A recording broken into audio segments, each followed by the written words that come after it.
Hi, Dr. Reagan Robertson, CCO of Productive Dentist Academy here, and I have a question for you. Are you finding it hard to get your team aligned to your vision, but you know you deserve growth just like everybody else? That's why we've created the PDA Productivity Workshop. For nearly 20 years, PDA workshops have helped dentists just like you align their teams, get control of scheduling, and create productive practices that they love walking into every day.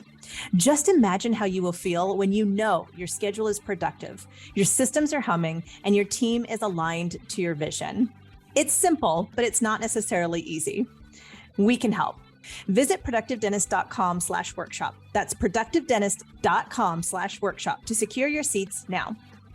And at the end of the year, when we look at that, previous year, we'll look at all of those forecasting we did, all the forecasts that we did, and we'd look at it. And Jeff, I remember him telling me, man, I'm blown away. We're within like 1% or 2% of every goal we set, or we've blown them out of the water. We're 20% over.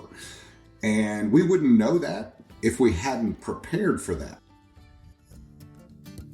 Hello, everyone. This is Dr. Bruce B. Baird, and you're listening to the Productive Dentist Podcast. In this podcast, I will give you everything that I've learned over the last 40 years in dentistry, working with thousands of dentists. I'll tell you, it's not that my way is the only way. It's just one that has worked extremely well for me, and I'd love to share that with you, so you too can enjoy the choices and lifestyle that productivity allows. More time for things you love, increased pay, better team relationships, and lowered stress. Let's get into it with this week's episode of the Productive Dentist Podcast.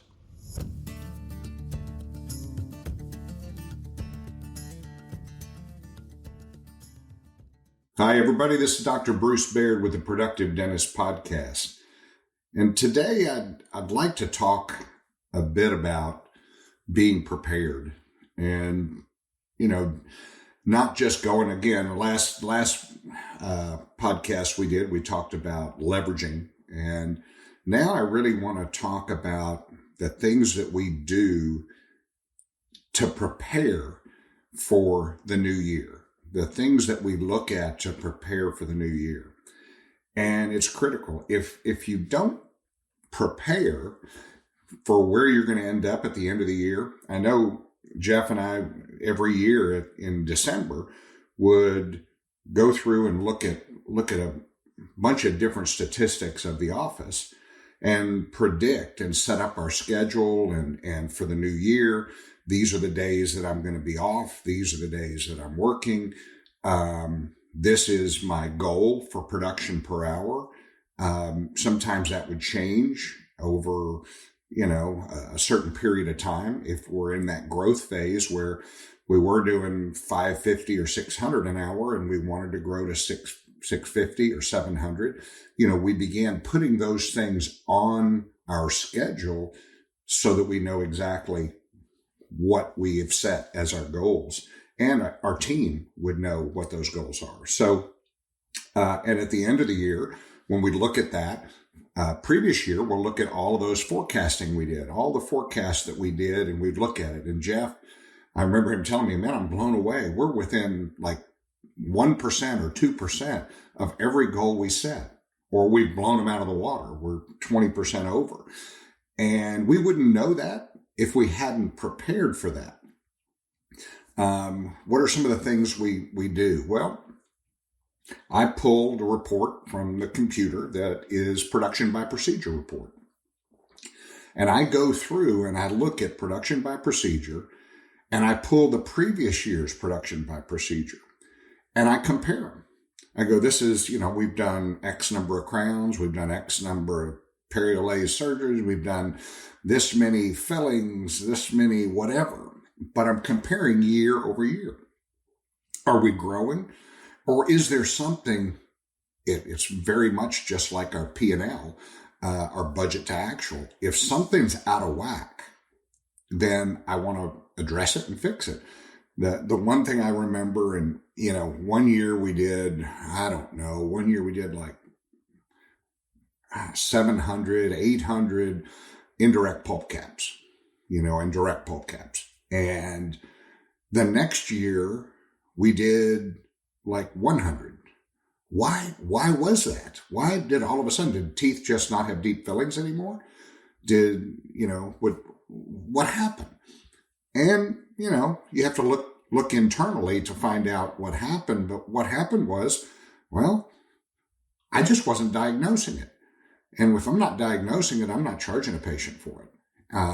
Is it fair to charge the exact same fee to someone who has a super deep cavity, super deep decay, as somebody who doesn't have super deep decay?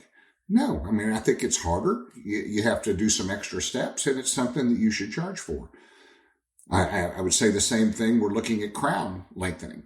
When you have a laser that is a hard tissue laser that you can go in and do crown lengthening on deep restorations, then, why is it fair to charge somebody $1,000 for a crown that is subcrustal bone and deep decay, the same as somebody who is you're prepping a tooth that's super gingival and it takes much less time?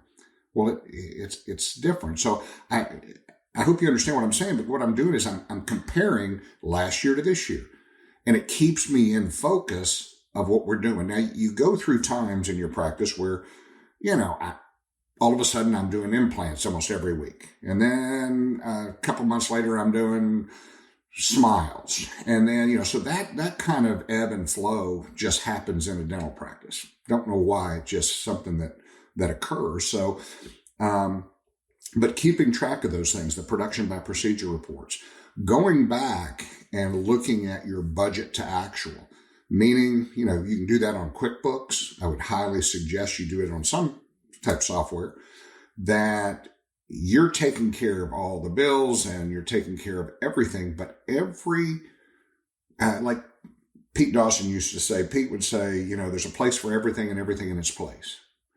And I used to love that because, we would go in and you open up the drawers in his ops and everything was perfectly organized. Why? Because was his expectation. There's a place for everything and everything in its place. I say the same thing from a financial standpoint in the practice.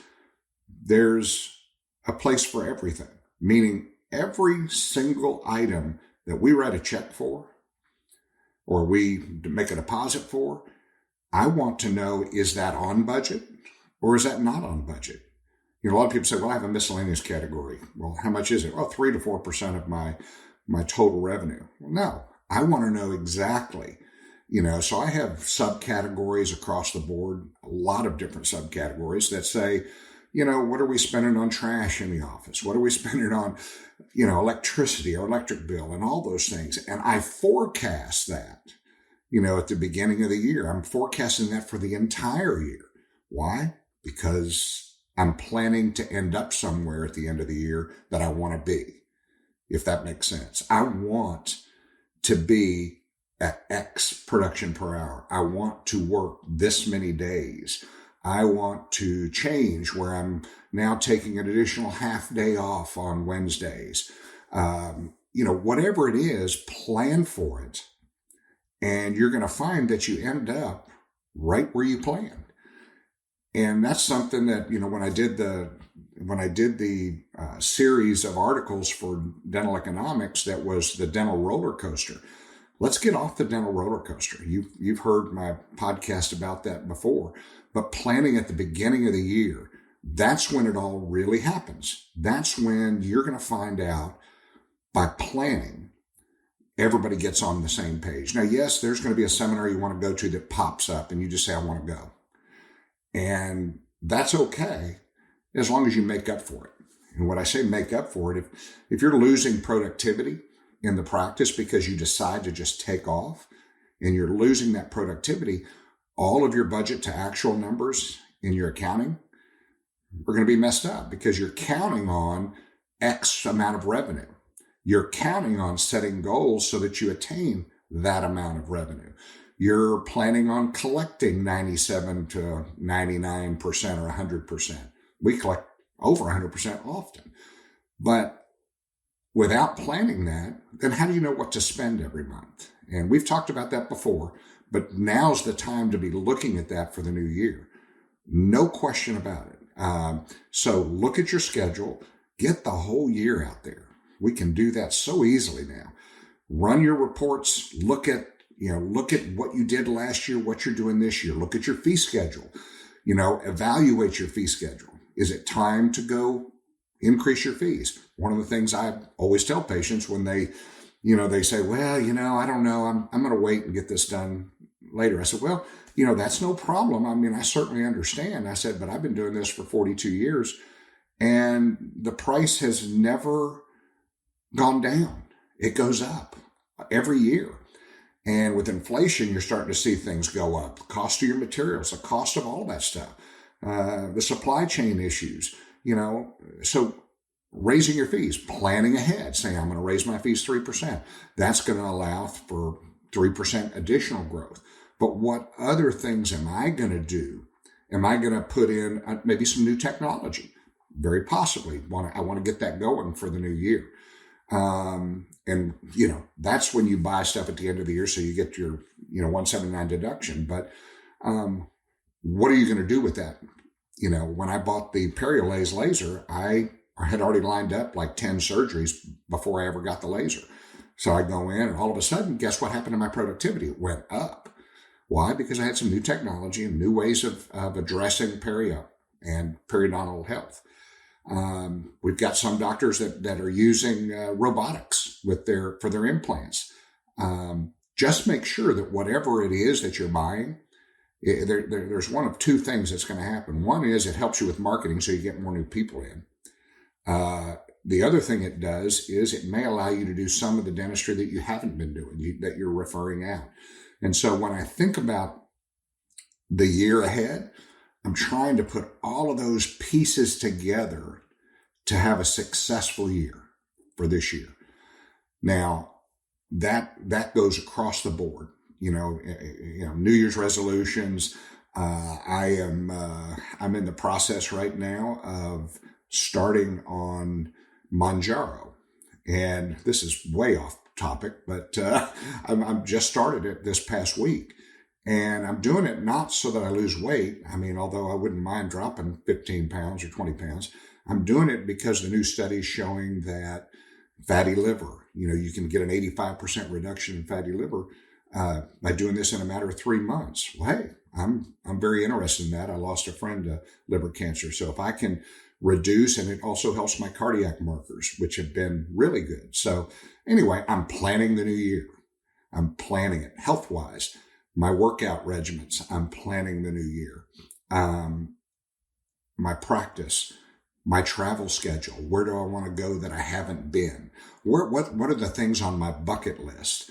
I know next year, and I'm going to assume we're listening to this in 24, but next year I turn 70, which a lot of people think, gosh, 70, that's really old. Well, it's not really old when you're 70.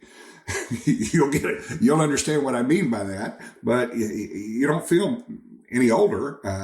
Getting old isn't for sissies. When I lectured, years ago, that was one of the lectures. And it's just one of the things that you go through. So plan your trips, plan where you're going to go. And so next year, for my 70th, we're going to go to Scotland with a bunch of friends. And we're going to have a ball. We're going to, there'll probably be 3 foursomes, 12 golfers and spouses that may play a few days. But we're going to do the whole thing. Why? Because I've wanted to go back to Scotland since I left the last time I played, which has been 12 years ago. And that's something I want to do. So these things, planning the year, plan your year. This is the time to do it. Don't just go through the motions and all of a sudden realize that it's 2028. And you didn't do the things you wanted to do, or it's 2031. Don't do that. So anyway, I hope you guys enjoyed this podcast. I am just sharing stuff that come to my mind that I think can help folks. And if it does, please send us a message. Let us, send me an email, Bruce@ProductiveDentist. Let me know if it means something to you. Let me know if you have questions about what I'm talking about. Please, I get questions, and we'll do a podcast about once every 2 or 3 months just on the questions that you guys have. Or maybe this is just common sense. I don't know, but I'm here. Have a great new year. Plan for it properly, and I'll listen to you guys and kind of find out where you want this to go, this entire podcast. So thanks again for listening. And hey, vote for us at Dental Woo as the #1 podcast. Last year, we were #3 in dentistry. And, hey, if you like it, give us a vote. I'd appreciate it. So thanks. Talk to you soon. Thank you for joining me for this episode of the Productive Dentist Podcast. If you found this episode helpful, make sure you subscribe. Pass it along to a friend. Give us a like on iTunes and Spotify, or drop me an email at podcast@productivedentist.com. Don't forget to check out other podcasts from the Productive Dentist Academy at productivedentistpodcast.com. Join me again next week for another episode of the Productive Dentist Podcast.